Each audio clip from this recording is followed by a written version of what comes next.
નમસ્કાર મિત્રો, real voice of ઇન્ડિયામાં આપનું સ્વાગત છે. મિત્રો, દેશ આજે માળખાકીય સેવામાં ખૂબ જ પ્રગતિ સાધી રહ્યો છે. વિશ્વ કક્ષાના airport, express highway, national highway, આધુનિક ટ્રેન અને બસ સુવિધા સહિતની જે જન સુખાકારીના કાર્યો થઈ રહ્યા છે તેના થકી નાગરિકોને શ્રેષ્ઠ સુવિધા આપવાના પ્રયાસ સરકાર કરી રહી છે. ત્યારે આ બધાની વચ્ચે સરકારે ઉડ્ડયન ક્ષેત્રના વિકાસ માટે પણ આગામી 25 વર્ષનું સ્પષ્ટ આયોજન કર્યું છે.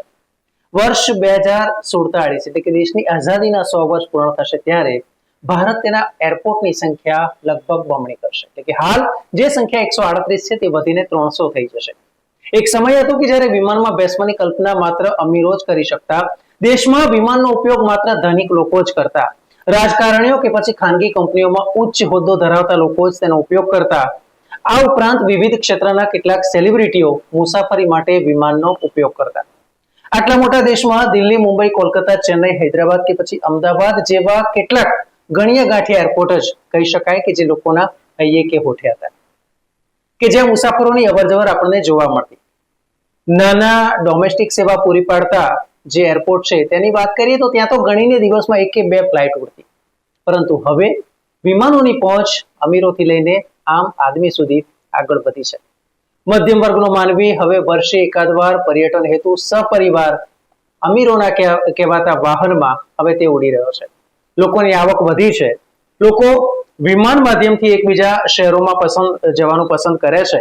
ત્યારે પર્યટન ક્ષેત્રનો વિકાસ થવાથી આ ઉપરાંત ધાર્મિક પ્રવાસન સ્થળોને વેગ મળવાથી વિમાની મુસાફરી વધી છે. આજે વારાણસી અને અયોધ્યા વિમાનમાં જવા માટે ખૂબ જ ધસારો જોવા મળે છે. આ ઉપરાંત દેશમાં જુદા જુદા સ્થળોની મુલાકાત લેવા માટે ખાસ તો પર્યટન હેતુથી પણ મુસાફરો ડોમેસ્ટિક ફ્લાઇટનો વ્યાપકપણે ઉપયોગ કરે છે. T20, IPL જેવી જે વિવિધ મેચો છે તેમાં પણ લોકો અવરજવર માટે હવે વિમાનોનો ઉપયોગ કરે છે. ધાર્મિક સ્થળોએ પણ જવા આવવા વિમાની સેવાનો ઉપયોગ વધ્યો છે. ઉડાન મતલબ કે ઉડે દેશ કા આમ નાગરિક આ યોજના હેઠળ પણ લાખો લોકોએ વિમાનમાં પોસાય તેવા દરે મુસાફરી કરી છે અને તેનો લાભ તેઓ મેળવી રહ્યા છે. હાલ જો વાત કરવામાં આવે તો દેશની વસ્તી લગભગ 140 કરોડ છે ને આટલી વસ્તીની સામે માત્ર દેશમાં 138 એરપોર્ટ છે. કેટલાક પેકેજ ટૂર ઓપરેટર ખૂબ જ મોટી સંખ્યામાં સસ્તા દરે કે પછી વ્યાજબી ભાવે ટિકિટ ખરીદી તેમના પ્રવાસીઓને આકર્ષે છે. ભારતમાંથી વિદેશ જવાવાળાઓની સંખ્યામાં પણ ઉછાળો આવ્યો છે. આપણે જાણીએ છીએ કે આપણા જ જે સગા સંબંધીઓ જે અમેરિકા, કેનેડા, ઓસ્ટ્રેલિયા કે ન્યુઝીલેન્ડ રહેતા હોય તેઓ વર્ષે એકાદ વાર ભારત અચૂક આવે છે. સ્ટુડન્ટ વિઝા પર જનાર હોય કે પછી વિદેશમાં તેમના સંતાનોને મળવા જતા પેરેન્ટ્સ હોય તે સંખ્યા પણ વધી રહી છે. આજે અમદાવાદનું સરદાર વલ્લભભાઈ પટેલ એરપોર્ટ 24 કલાક હવાઈ યાત્રીઓથી ધમધમતું જોવા મળે છે. દિલ્હી અને મુંબઈ એરપોર્ટની વાત કરીએ તો અહીં દિલ્હીમાં રોજ જે 1500 ફ્લાઇટ ઉડે છે, મુંબઈની વાત કરીએ તો રોજ 980 ફ્લાઇટ નો ભાર સહન કરે છે. વિદેશમાં વસતા ભારતીયો લગભગ દર વર્ષે જ્યારે આવે છે તેમાં પણ ખાસ કરીને જે દિવાળીનો ગાળો છે કે પછી રક્ષાબંધનથી લઈને જે જાન્યુઆરીનો પીરિયડ છે એમાં ખૂબ જ મોટી સંખ્યામાં આવે છે. પોતાના વતનની માટીની સુગંધ લેવા તેઓ આવે છે અને તમામ સગા સંબંધીને મળીને નવી તાજગી સાથે તેઓ ફરી વિદેશ જાય છે. આવતા વર્ષે ફરી પાછા આવે છે. આ ઉપરાંત વિશ્વના કોઈ પણ ખૂણે જવા માટે વિમાની કંપનીઓ કનેક્ટ ફ્લાઇટ સહિતની સુવિધા પૂરી પાડે છે. ત્યારે ભારતમાં અનેક એરલાઇન્સ ટિકિટમાં ચોક્કસ પીરિયડમાં હેવી ડિસ્કાઉન્ટ પણ આપે છે કે જેથી તેમના ગ્રાહકો જળવાઈ રહે.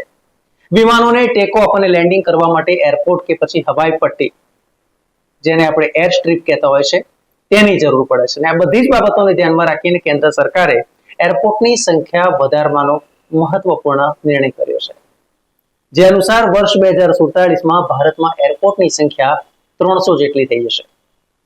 મિત્રો, એરપોર્ટ ઓથોરિટી ઓફ ઇન્ડિયા એટલે કે AAI તેના દ્વારા જે તૈયાર યોજના કરવામાં આવી છે તેની વાત કરીએ તો ભારતનું લક્ષ્ય 2047 સુધીમાં એરપોર્ટની સંખ્યા બમણી કે તેથી વધુ કરવાનું લક્ષ્ય છે. મુસાફરોની સંખ્યા પણ દિવસે ને દિવસે વધી રહી છે. ત્યારે એક અંદાજ છે કે તે સમયે અત્યારે જે વિમાનમાં બેસે છે તેનાથી 8 ગણા વધુ લોકો બેસશે. હવાઈ સેવાના વિસ્તરણમાં હાલની હવાઈ પટ્ટીઓને સંપૂર્ણપણે કાર્યરત એરપોર્ટ્સમાં અપગ્રેડ કરવાનું પણ આયોજન છે. આ ઉપરાંત નવી હવાઈ પટ્ટીઓનું નિર્માણ કરવાનું આયોજન છે. એક ડ્રાફ્ટ પ્લાન અનુસાર જો વાત કરવામાં આવે તો લગભગ 70 હવાઈ પટ્ટીઓ એવી છે કે જ્યાં નેરો વિમાન ઉડાડી શકાય છે અને તેના માટે બહુ ઓછા ફેરફાર કરવા પડશે. કેટલાક એરપોર્ટ એવા છે કે જ્યાં થોડા ઘણા ફેરફારથી ત્યાં એરબસ A320 કે પછી બોઈંગ 737 જેવા વિમાનો ઉડાડવા પણ શક્ય છે. 40 હવાઈ પટ્ટી એવી છે કે જેને અપગ્રેડ કરીને નાના વિમાનોને ત્યાં ઉતારી કે લેન્ડિંગ કરી શકાય છે. આપણા ત્યાં એવા ઘણા શહેરો છે કે જ્યાં દિવસમાં 6, 8, 10, 12 કે 15 થી 20 પેસેન્જરને જવું હોય તે માટે નાના વિમાનો ખૂબ ઉપયોગમાં આવી શકે છે. એરપોર્ટ ઓથોરિટી ઓફ ઇન્ડિયા અનુસાર એવા વિસ્તારો કે જ્યાં એર સ્ટ્રીપ ડેવલપ નથી થઈ શકતી અથવા તો પછી 50 કિલોમીટરની ત્રિજ્યામાં કોઈ એરપોર્ટ અસ્તિત્વમાં નથી, ત્યાં નવા ગ્રીનફિલ્ડ એરપોર્ટના નિર્માણનું પણ આયોજન છે. હાલ ભારતમાં જે પ્રમાણે મેં આપને કહ્યું કે 138 એરપોર્ટ કાર્યરત છે, ત્યારે એએઆઈ દ્વારા આગામી સમયમાં વાર્ષિક મુસાફરોની સંખ્યામાં નોંધપાત્ર વધારો થાય તેવી અપેક્ષા છે, જે વર્ષ 2047 સુધીમાં 300 કરોડથી 350 કરોડ વાર્ષિક મુસાફરો સુધી પહોંચી જશે. અહીં આપણે જણાવવાનું કે હાલ ભારતમાં વર્ષે 37 કરોડથી વધુ લોકો વિમાની મુસાફરી કરે છે. મિત્રો, આપણે કેટલાક નામ પણ જણાવી દઉં કે જ્યાં નવા એરપોર્ટની શક્યતા છે. નવા એરપોર્ટના આયોજનમાં ગુજરાતના કચ્છમાં આવેલું માંડવી, ઉત્તર પ્રદેશનું સુલતાનપુર, મેઘાલયનું તુરા અને મધ્યપ્રદેશનું છિંદવાડા આ શહેરમાં હવાઈ પટ્ટીઓ છે, ત્યાં નાના વિમાનના સંચાલન માટે અનુકૂળ કહી શકાય અને એરપોર્ટમાં પરિવર્તિત કરી શકાય તેવા ક્ષેત્ર છે. આ ઉપરાંત રાજસ્થાનનું કોટા, તામિલનાડુનું પરાંદુર, કેરળનું કોટ્ટયમ, ઓડિશાનું પુરી જગન્નાથપુરી, મહારાષ્ટ્રનું પુરંદર અને આંદામાન નિકોબારમાં કાર નિકોબાર તેમજ મિની કોય ટાપુઓમાં નવા ગ્રીનફિલ્ડ એરપોર્ટ સ્થાપવામાં આવે તેવી સંભાવના છે. પ્રસ્તાવ મૂકવામાં આવ્યો છે. વૈશ્વિક એર ટ્રાફિકની વાત કરીએ તો તે માર્કેટમાં એઆઈ દ્વારા જે રિસર્ચ કરવામાં આવ્યો છે તે અનુસાર વિશ્વમાં સૌથી વધારે વિમાની મુસાફરી અમેરિકા અને ચીનમાં થાય છે. આ બંને દેશોની ગણનાની જો વાત કરીએ તો હવાઈ મુસાફરીનું એક સૌથી મોટું બજાર તરીકે ચીન અને અમેરિકાને આપણે જોઈએ છે, ત્યારે વધતી આવક સાથે હવાઈ મુસાફરીનું ચલણ વિશ્વભરમાં વધ્યું છે, ભારતમાં પણ વધ્યું છે.